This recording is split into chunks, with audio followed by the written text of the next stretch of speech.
G'day and welcome to the Off-Chain Podcast. Don here with you. Our guest today is Stephen Klein, CEO and founder of Curiouser.ai. He is a legendary CMO with years of experience in marketing and business development. He's also a professor at UC Berkeley. And through his company, Curiouser.ai, he's created a reflective AI collaborator called Alice. And together they're exposing GenAI and all of its shortcomings. We're really excited to speak with Stephen about Alice, about where we stand with AI Agentics, why IP in the age of AI equates to intellectual predation, and why we need to protect our kids from becoming the next victims of AI surveillance. It's going to be a very interesting conversation. Buckle up. Let's dive in.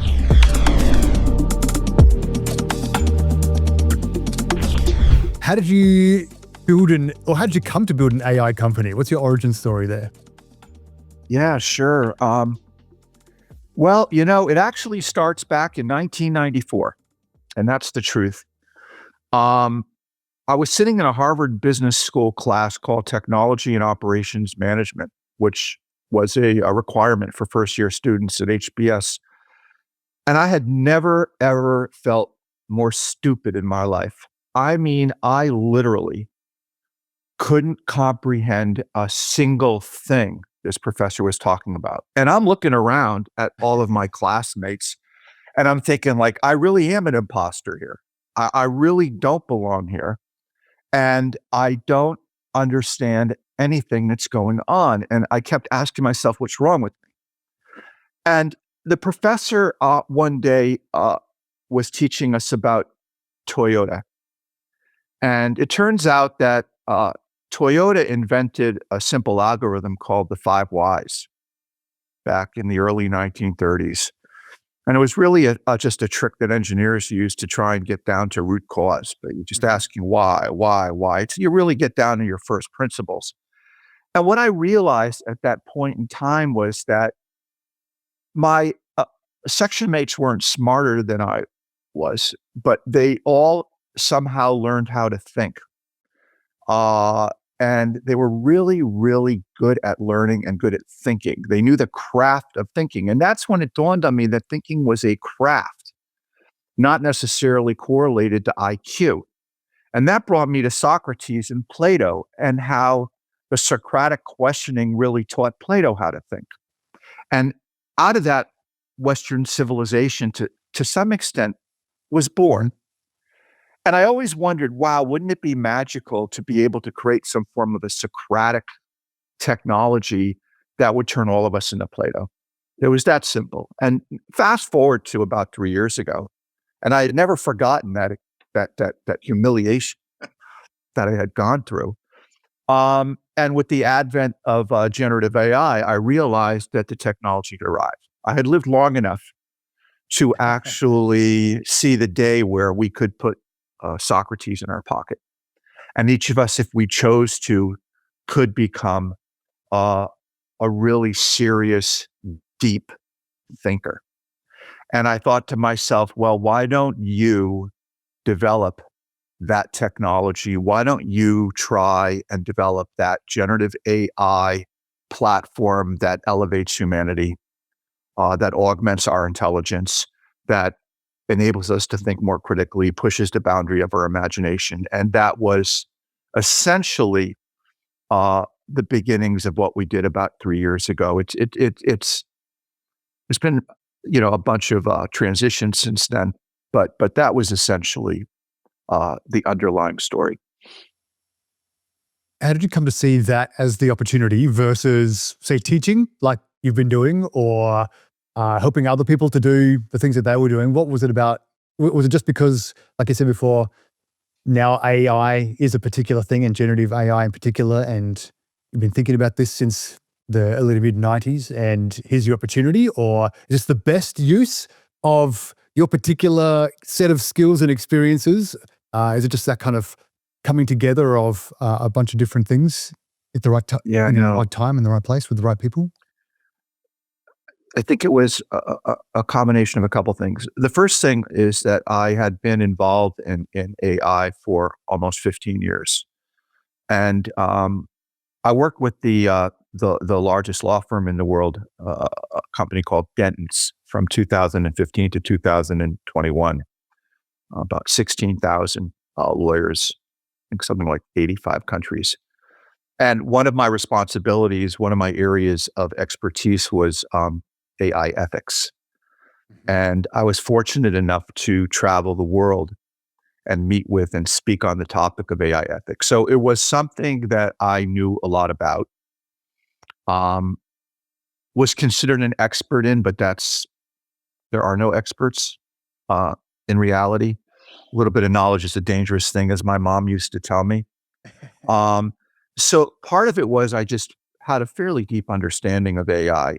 The second piece of it was I saw what was happening with the introduction of GPT, and I didn't like it. What I didn't like about it was I saw that we were all inherently being trained to prompt an AI and nobody was prompting us, and we hadn't gotten the vote. And yet it was so seductive that we all just fell right into the honey trap. And I thought, that's not a good thing, is it? We're making a trade here. We're outsourcing our ability to think, literally outsourcing our ability to think. While we gain all sorts of we gain a lot. I mean, we gain power, speed. We gain an awful lot of ability, but we give up a lot. I didn't like that. But the key for me was that I was thinking of retiring, and I realized that what was going on, at least in the United States, was that we were going to be the first generation to ever leave our children worse off than we were. That has never happened in history, ever. And I just thought that's just so. What can somebody do about that? Mm. And I thought to myself, you're kind of crazy. Maybe you can do something about that. And I thought that we basically, if you look at the data, entrepreneurs create, at least in the US, 62.7% of all new jobs. So I think it's probably closer to 70%. So the vast majority of jobs is created by entrepreneurs and startups, not large companies. Mhm. And 90% fail. And that means the 10% that succeed drive almost 70% of all the jobs. And I did a bunch of analysis and came up with the data point that for every 1%, you can improve that 10% from 10 points to 11 to 12 points. You create around 500,000 jobs. Wow. All And right. I thought, that's not a bad idea. Here, I got an idea. I can help the Gen Zs get work here. I'm going to create some jobs. And so getting the AI in part as a use case to somehow enable entrepreneurs to achieve a higher probability of success was a significant component of what it is I was trying to do and what we're still trying to do, quite frankly. So the AI that we've created, it's a chatbot. It's called Alice, inspired by Alice in Wonderland. That's another story. Um, is designed to basically incorporate Steve Jobs, Socrates, McKinsey white papers, Clayton Christensen, and all of the things that I think it would be extremely important for an entrepreneur to understand or know to improve the probability of success. So it can serve as a co-founder.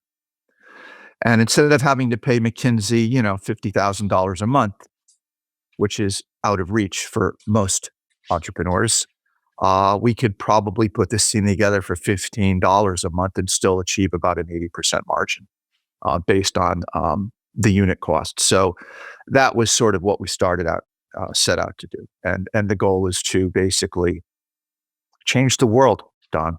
Change Yeah. the world. Steve Jobs said you got to be crazy enough to think you can. And you know what? I'm crazy enough to think I can.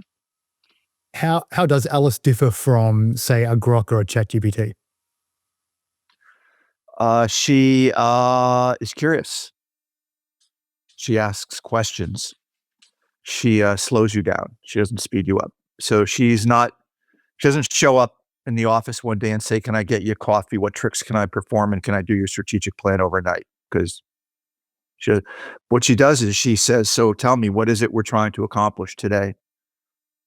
What matters to you? Why does what you do matter? Why is what you do important? What are some of the fundamental challenges you face?" And she, through that Socratic methodology, challenges you. She asks you questions and she slows you down. And so what she does is she forces you to reflect more deeply, because most of the problems we need to solve, we can solve ourselves with coaching. Mhm. And the answers lie within. So she's reflective and she's curious and she slows you down and she challenges you. So some people find that annoying. She's like a speed, she's like a road with but a series of speed bumps. Um, but that's actually the secret to critical thinking. And that's the secret to success, is our ability to work hard and think and struggle. And so that's fundamentally how she's different. She asks questions and challenges you. And the others don't do that. If you've noticed, they basically are there to serve you at your beck and call. They're your servants. Alice is not your servant. She's a pain in the ass. Well, I'm very keen to talk more about AI ethics, but before we kind of deep dive into that, I'm wondering, how are your users finding it? Having perhaps they have maybe been trained on ChatGPT and let's get things faster. Let me go to the font of all knowledge and get myself some very quick, precise, maybe effective information. And we have, in a sense, people who've been using those generative AI tools for a couple of years now, perhaps have been trained in a particular way that, like you've identified with Alice, is significantly different. How are you finding people coming across to something that says, oh, actually, let's put the brakes on and actually get something much more significant, meaningful, better over time? How are users interacting with it? Um, I think the short answer is some folks love it and some folks don't.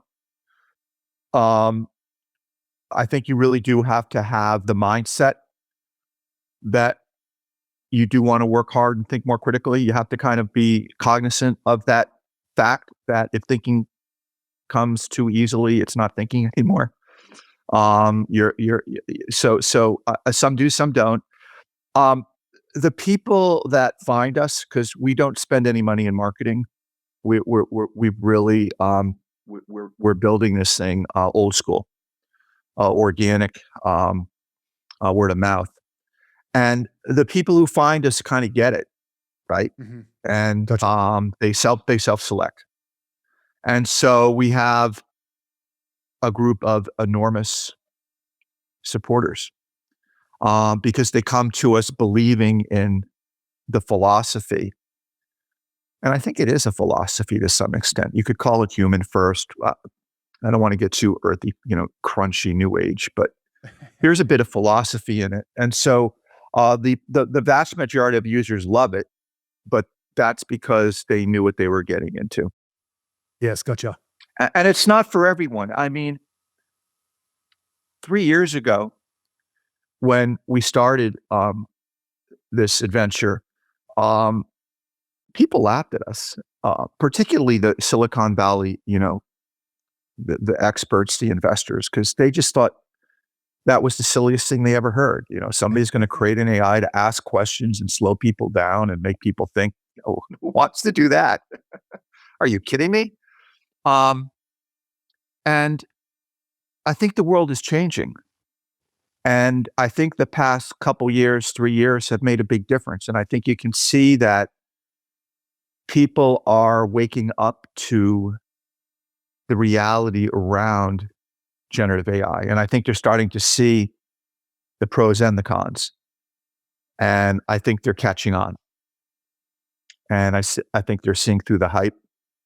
And so I think that more and more people will realize that there is a use case for AI that does challenge us, make us work hard and be better at what we do versus make our lives easier. It's almost like the blue pill or the red pill, Yeah. and we get to pick, you know.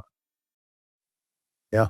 I hear that coming out in what you're saying, and even in the story you told before about your time at Harvard and those around you who were curious or curiouser. You've kind of taken that mantle of curiouser, and even when you're talking about that Socratic method of actually being inquisitive and wondering rather than just going again, like I said before, you go to the prompt and you say, "Give me the answer," rather that prompt is there to help you derive an answer.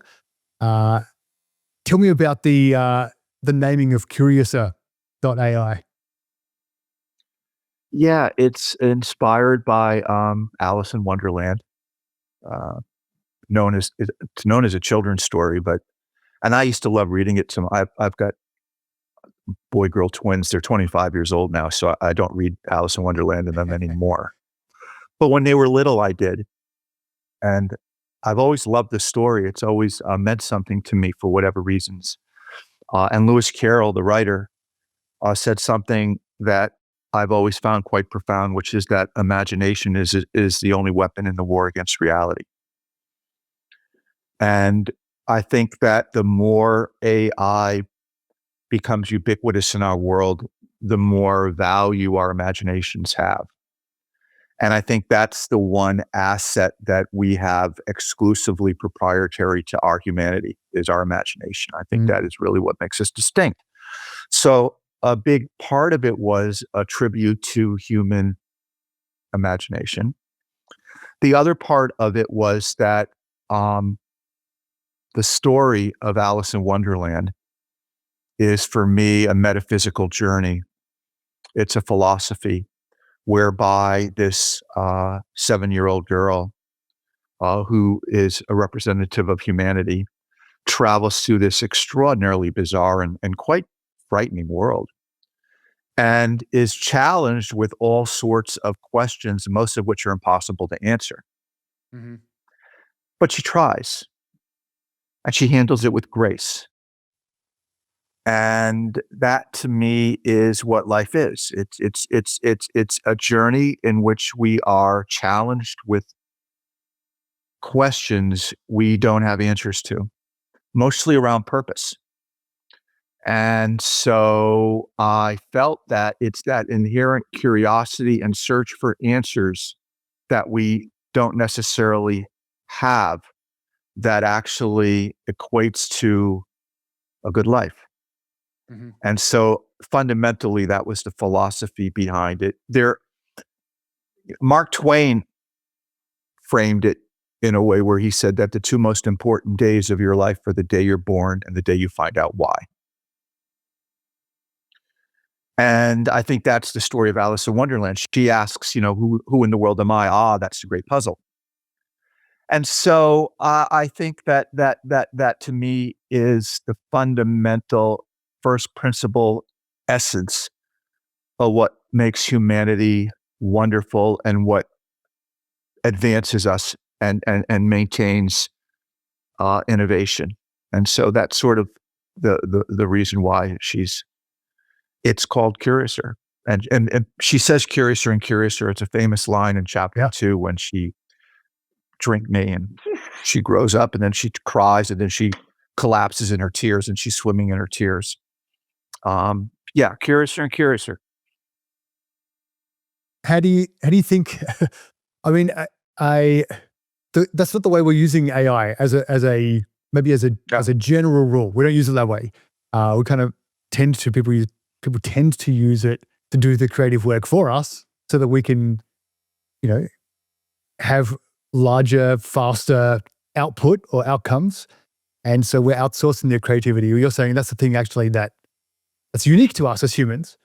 I know people have been talking about the dead internet theory, where we're now in this downward spiral of AI that's been trained on human-generated knowledge or intelligence or data, but the new data that's being created is created by AI, which is then learning from its own creations and then spitting out more of its own creation, and let's get the carbon copy of the carbon copy, and eventually nobody will go to those sources for information anymore.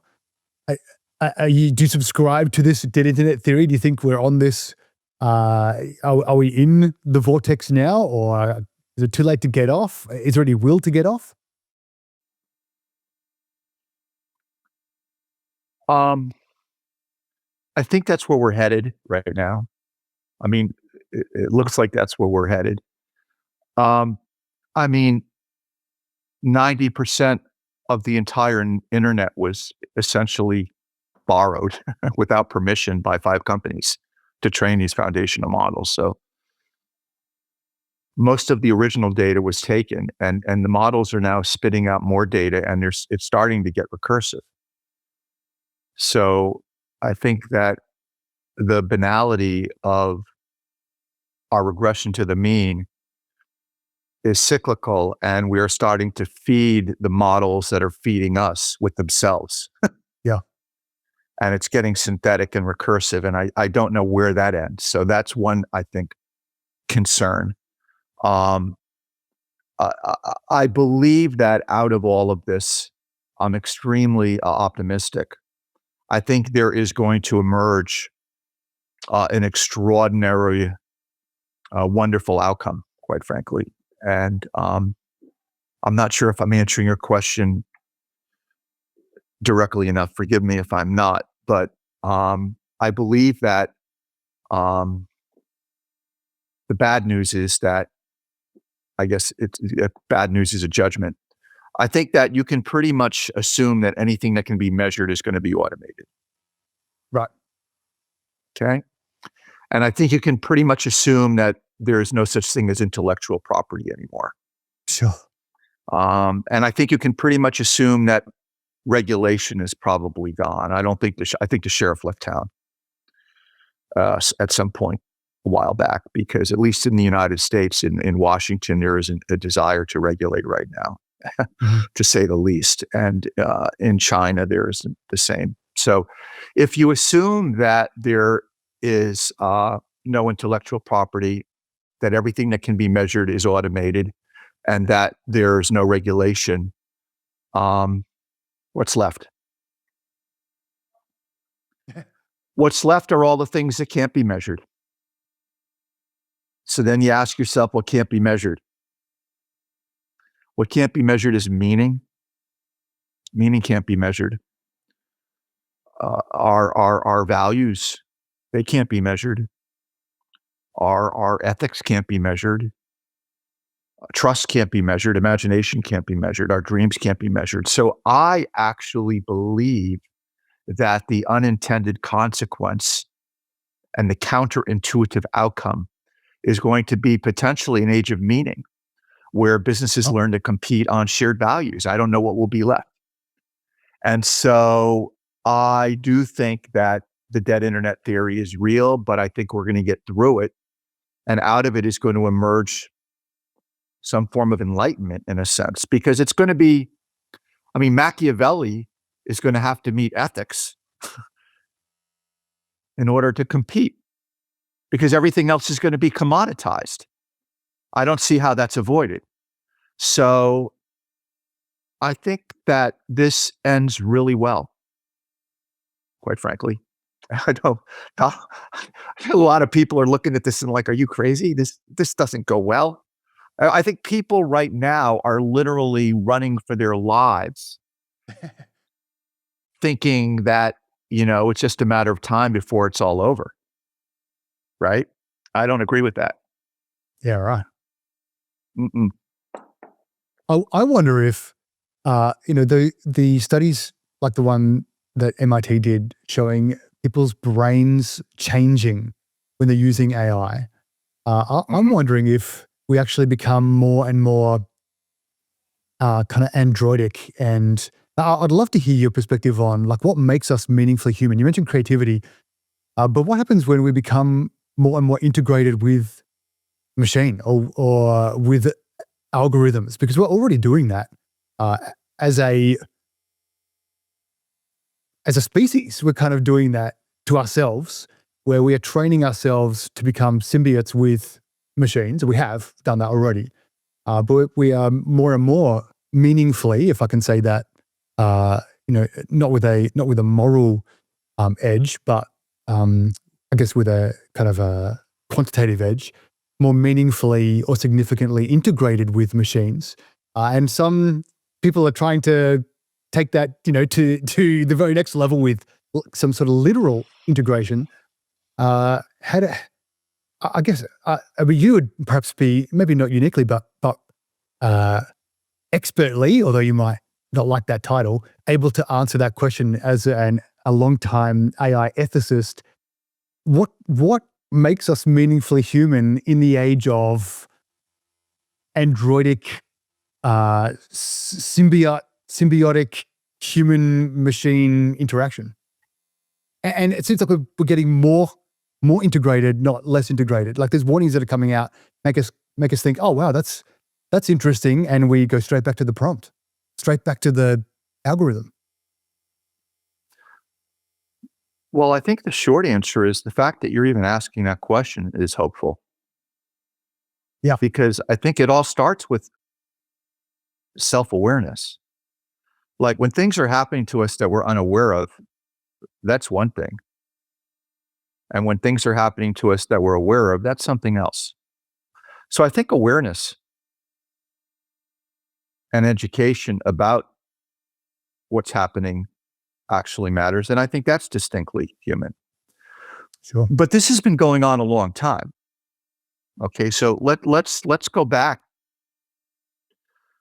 to the world before the printing press, when there were no books, there was really no writing, and so all of humanity's knowledge and wisdom was stored in our minds through storytelling. Mm-hmm. And was passed on from generation to generation. So what did we have back then? We had massive memories. Mm-hmm. Homer's The Iliad and the Odyssey was memorized. It was memorized. The entire book was memorized by lots of different people. And that's how it was dispersed through society and through the generations. And so every introduction of a new technology does have incorporated into it a trade that we make, a price that we pay. So printing comes along and we scale knowledge, and that's brilliant. But a big chunk of our memory disappeared. We're not memorizing books anymore. Mm-hmm. And you can see that with most every technology.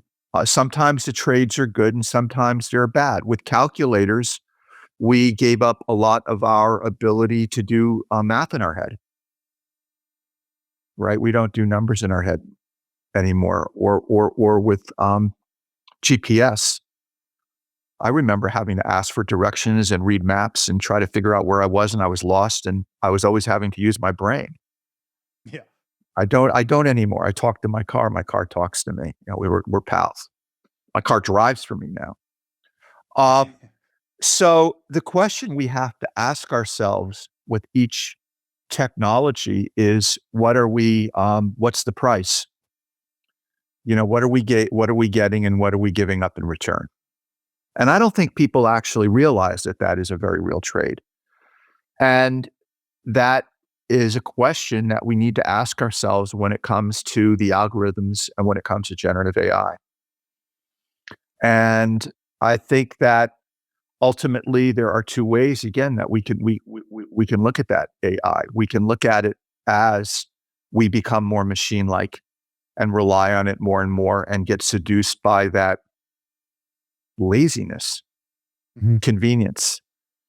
Or we can actually fight that urge. Now, as life got more convenient for us physically, sofas got more comfortable, we have more leisure time. People still go to the gym.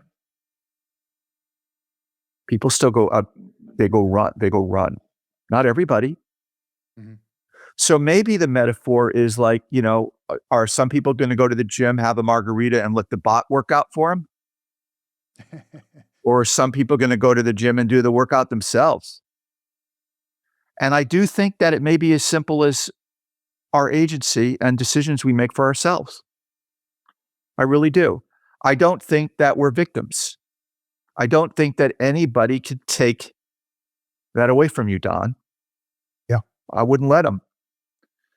you're a big boy, you've got agency. As long as you're aware of what's going on, I don't know why it's necessarily mandatory. Uh, what may happen, yeah, I mean, either the bots are going to get more human-like, or we're going to get more machine-like, or we're going to meet somewhere in the middle, or a third thing's going to happen that's unintended. I don't know, but I'm not as concerned as a lot of people are about it. What I am concerned about it, to be honest, is that I don't necessarily like what I see going on with children in education, because they can't make those decisions. But when it comes to grown-ups, I think we're going to be fine. I have faith in us. Yeah. I still read. My children still read. They're 25 years old. They're Gen Zs. You'd think they would have been absorbed by the social media virtual world by now and be non-existent beings. Right? Because they grew up with social media, right? I mean, and they don't like computers.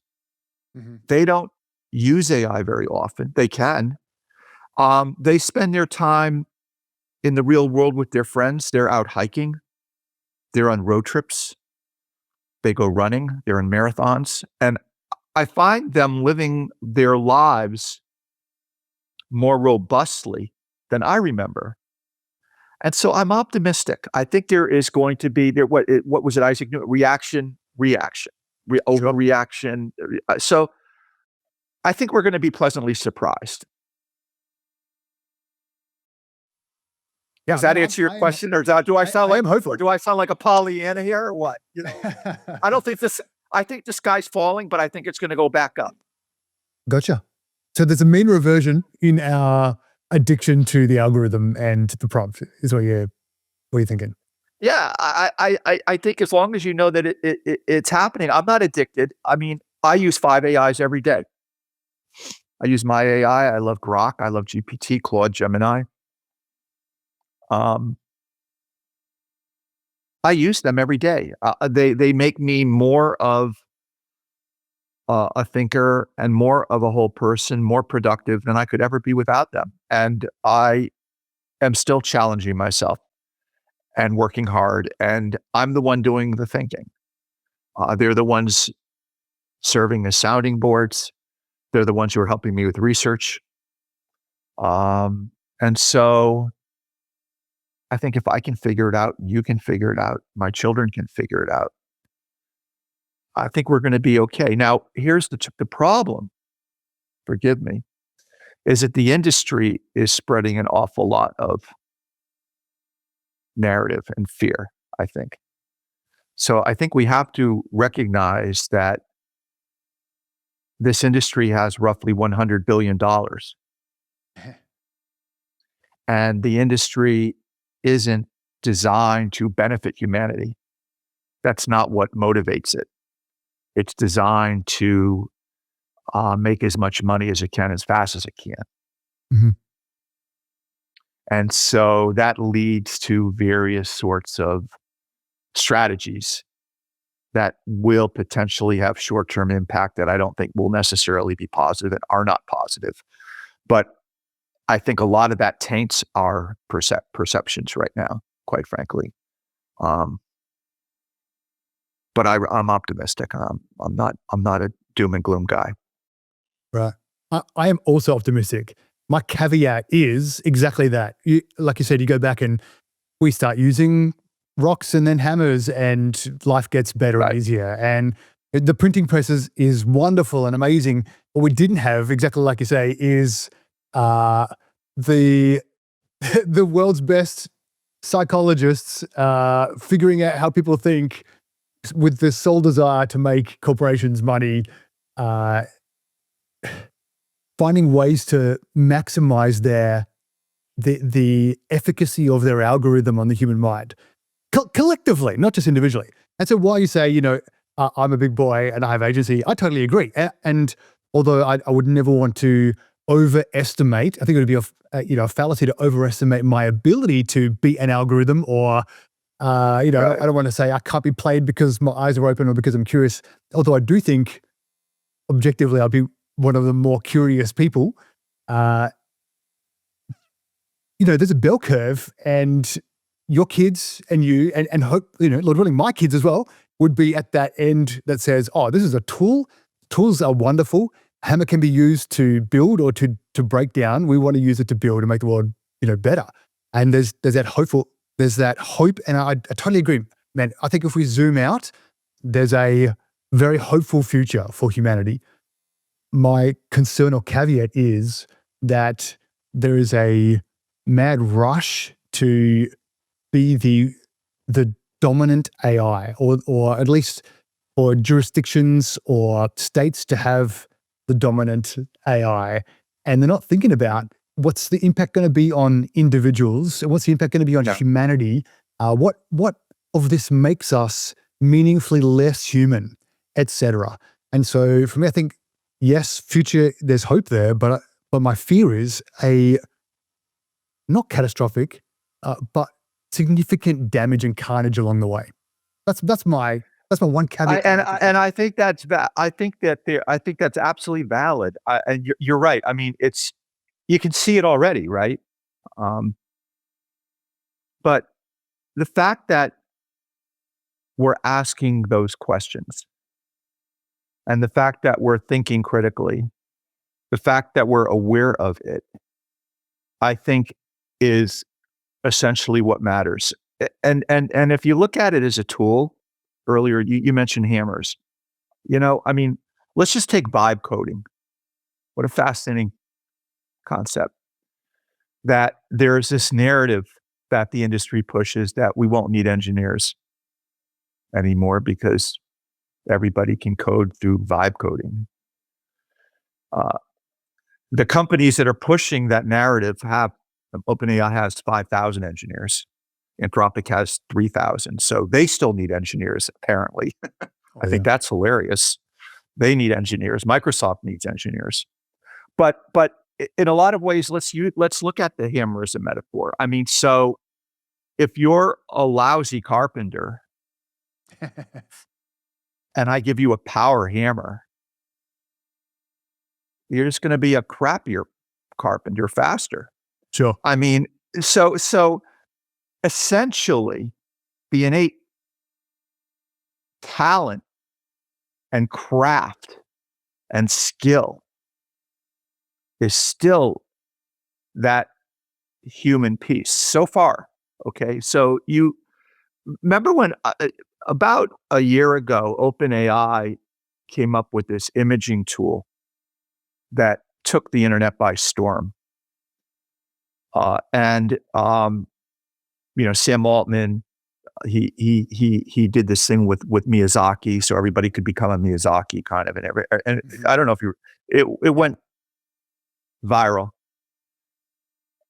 And for a minute, everybody had the sensation that they were Miyazaki and that they were the world's most brilliant animator. And everybody now was an artist, right? And about 3 or 4 days later, it all went away because everybody realized they were idiots. Because you basically gave a typewriter to a monkey or a paintbrush to a monkey and said, now you're Picasso, now you're Shakespeare. And it had the opposite impact, I think, in some ways. And it's gone. I mean, I don't know if you noticed, but I don't see any of the Miyazaki memes anymore. They're gone, right? People. And so I think while it is extraordinarily seductive and fun and magical and gimmicky, I'm just not sure how substantive and deep that goes. I mean, vibe coding is a perfect example of it. I mean, if you're a really, really good engineer, it's a very powerful tool. Yeah. If you're a really good writer,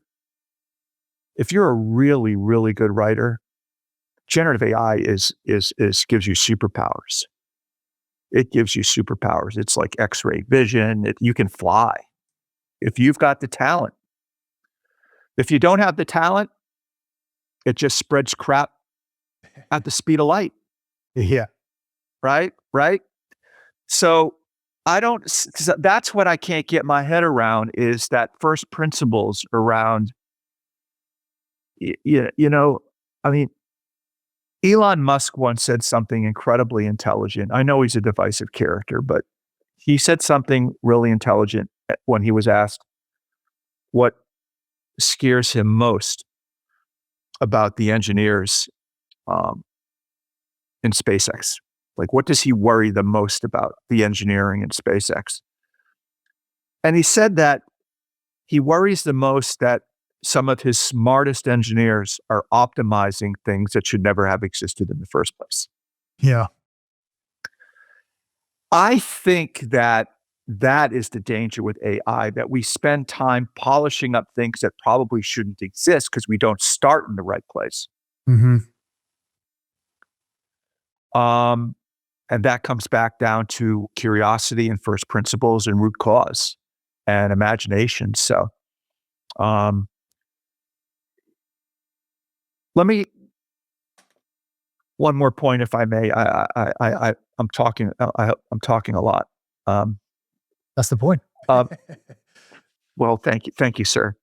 Right now, the narrative is that there are, and there's going to be a bloodbath in terms of AI replacing people. Sure. That's pretty much the, I think, overriding core theme right now, which is driving so much of the fear, because it's terrifying. Did you know that in the United States, based on credible peer review research, there have been no discernible net job losses because of AI, period. Right. Zero.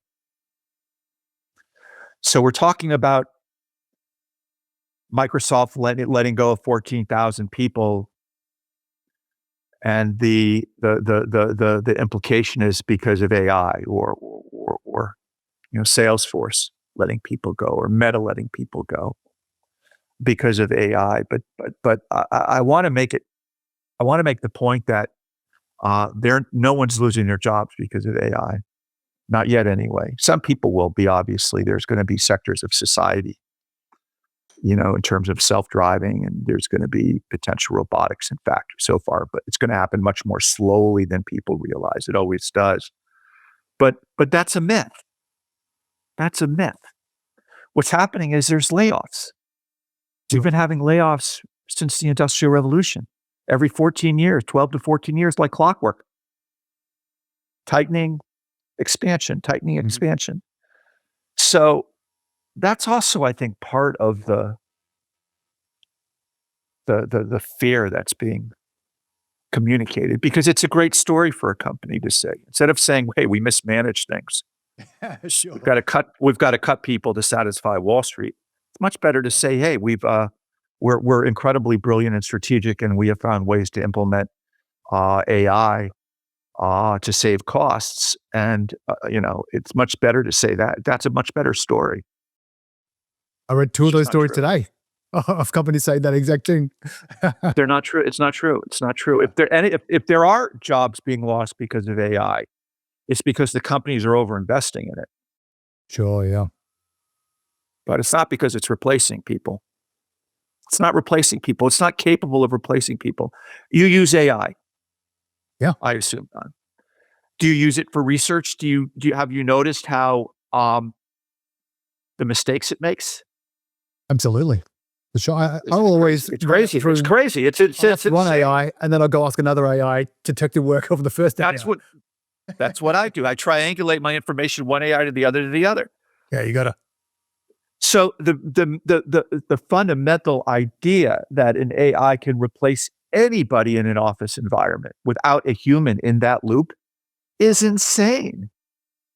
Because you're literally just going to speed up mistakes.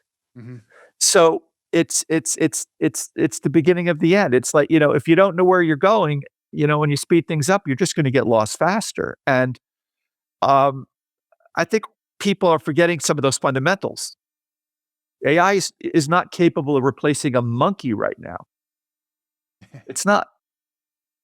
It's not. It can't do the job of a human. So apply that thinking to AI generally, and that quote that you mentioned before from Elon. What do you see we are building? And by we, I don't mean you and I. You're building AI. I'm not building AI. I'm using AI. What are we as humans building at the moment that we shouldn't be building? What are we getting too faster that is going to lead to those negative outcomes or destructive outcomes on the way to that good future? When a new technology emerges that's truly disruptive, humanity doesn't know how to get it in focus initially. We never do.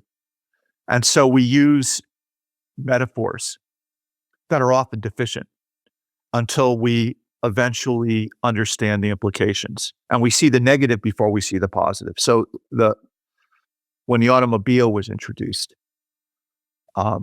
nobody saw the steel industry or energy or infrastructure, roads or suburbs. So we don't see that yet. Okay, so let's assume right now there's suburbs, there's a steel industry, there's infrastructure, there's bridges, there's energy, there's trillions of dollars of industries that we don't see yet because we never do. We just see the losses that are easy to see. So when the automobile was introduced, it was perceived as a boat.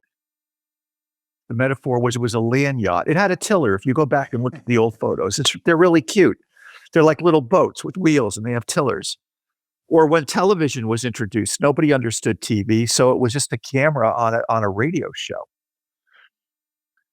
So right now, generative AI is being internalized and perceived, positioned, and designed around metaphors.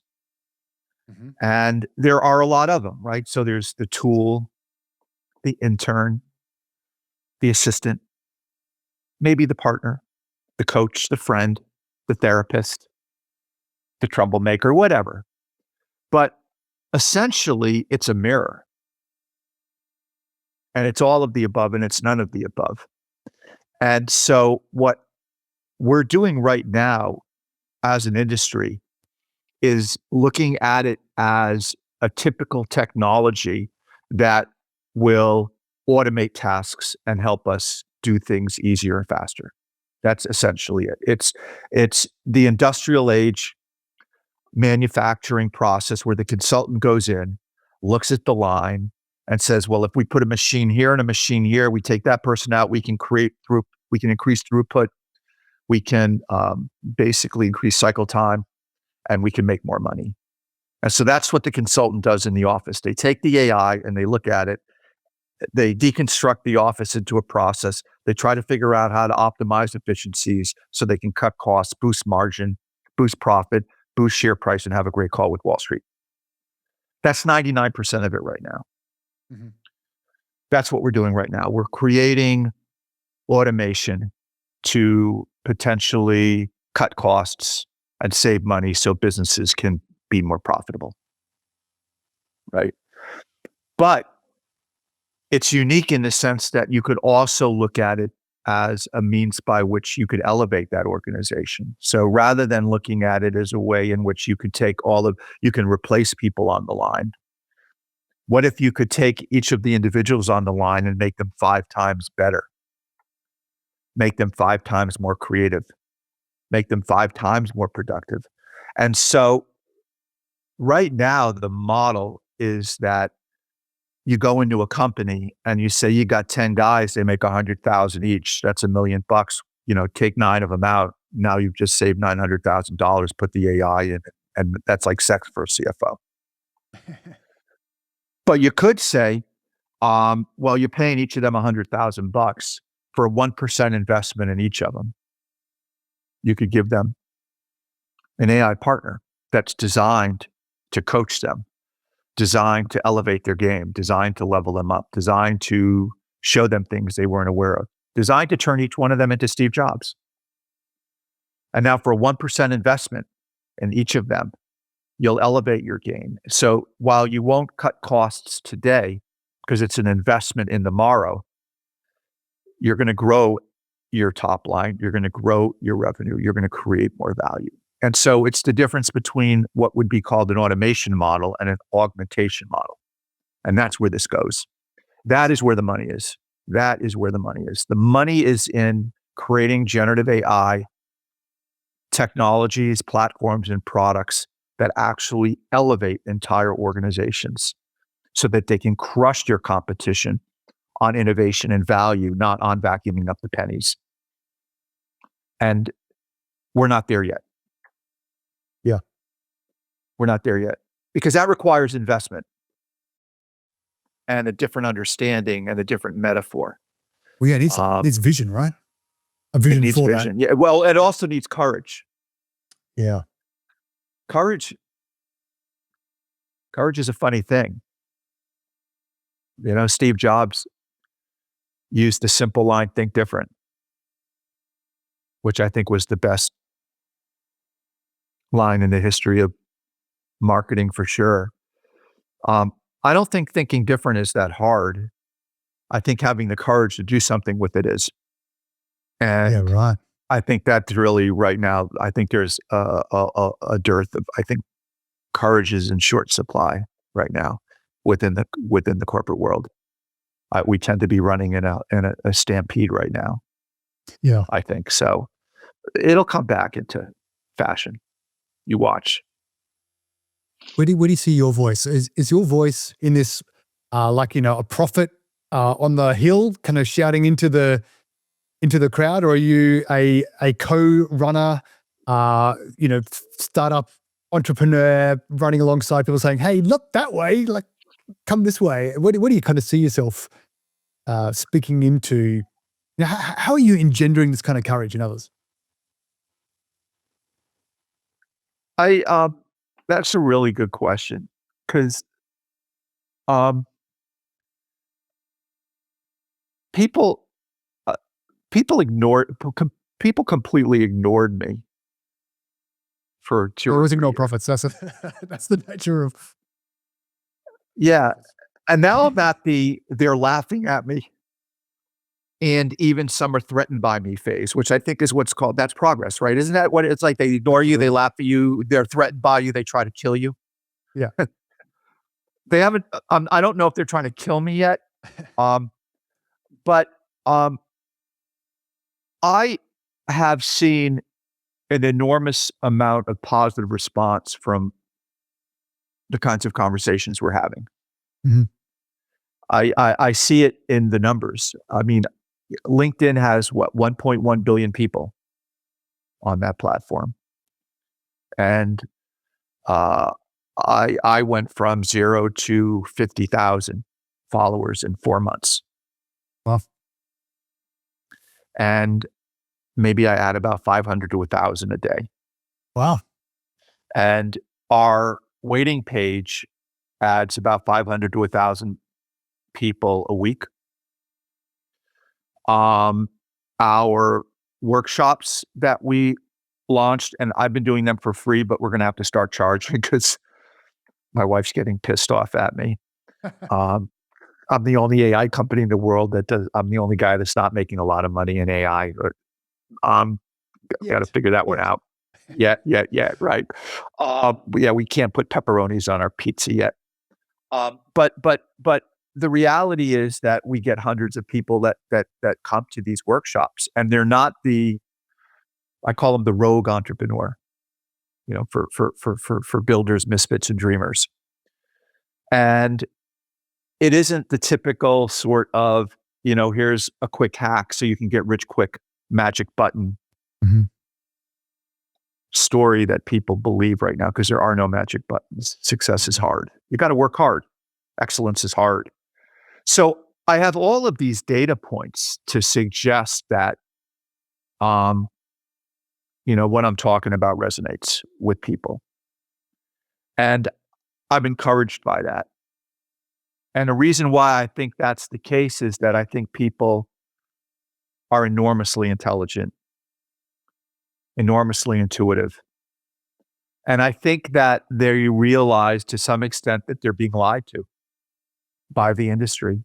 And I don't mean lied to in like, I don't think the industry is evil. I'm a capitalist.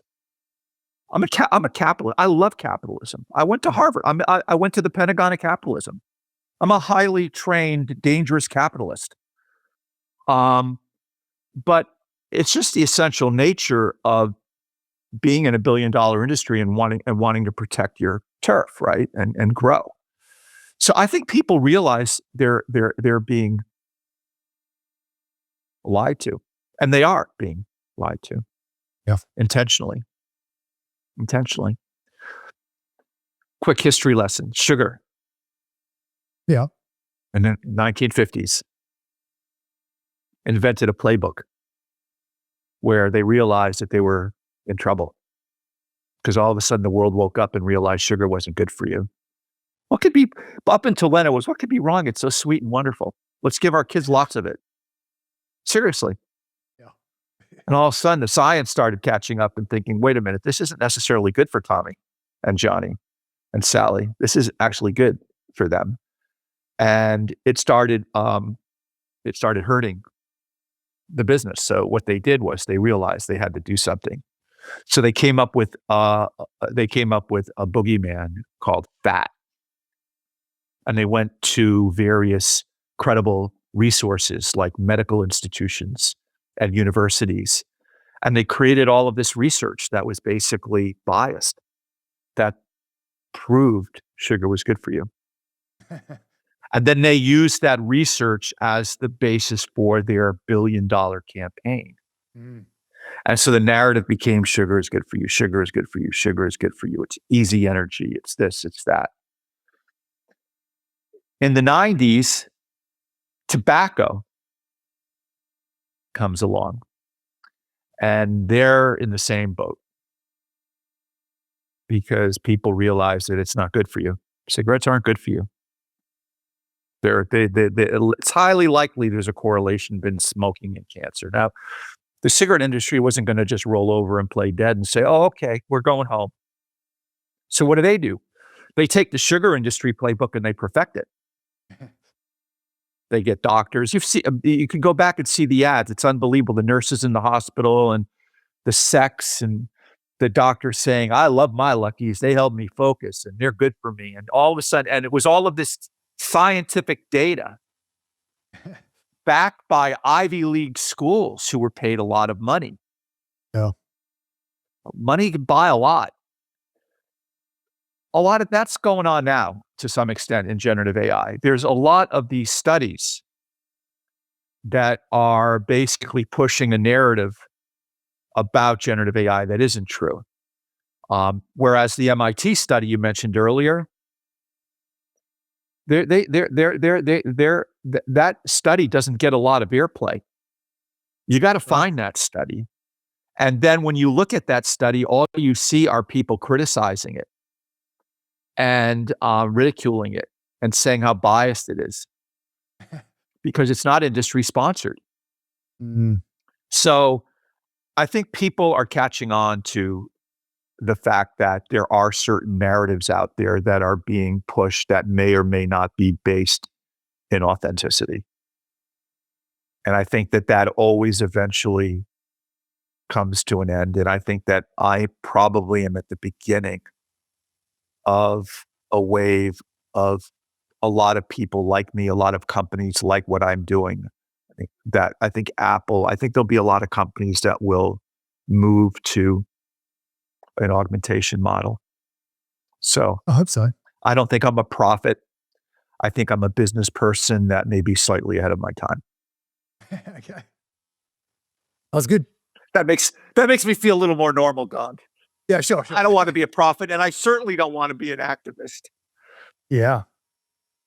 Well, Stephen, man, there's so many questions I'd like to ask, and I feel like we've barely scratched the surface, but I do like to ask all of our guests if you have any particularly contrarian views that you're happy to talk about where everybody seems to think we're headed one way, but you think we're headed another, or everybody thinks one thing is good for us and you don't think that thing is good, or vice versa. Anything you're particularly swimming upstream on? or do you have a minority report? Yeah, I think this whole idea that the faster you go, the better is a complete myth. I think Right. that we ought to slow down and breathe. And I don't think the businesses that go the fastest are the most successful. I think the businesses that are the most deliberate, the most thoughtful are the most successful. And I think that's very contrarian right now. I don't think that people uh, think that way. And I think there's something very zen about the by slowing down, I think you can go faster. And so I think that's one contrarian view. I think that that breathing, thinking, slowing down are the keys to success, not necessarily just going faster and faster and faster. All right. Well, thank you for your insight.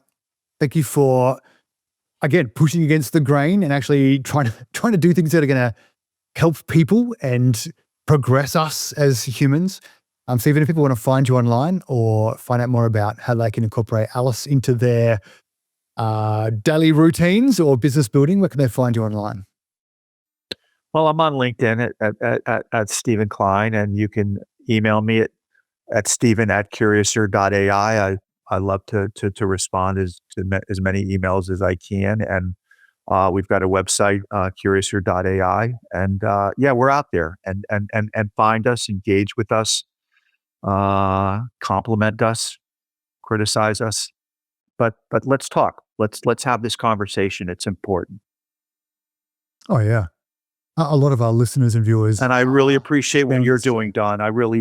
I appreciate you very, very much. You're the reason why things are going to be fine. Oh, good on you, Stephen. Well, thanks again for joining us. Seriously. Appreciate it. Thank you. Thank you, sir. Thank you for joining us today. We hope you've enjoyed this episode of Off Chain. We love bringing you great guests like Stephen and hope we've inspired you to think and learn more about Web3 and technology, about the future and how you might be a part of building it.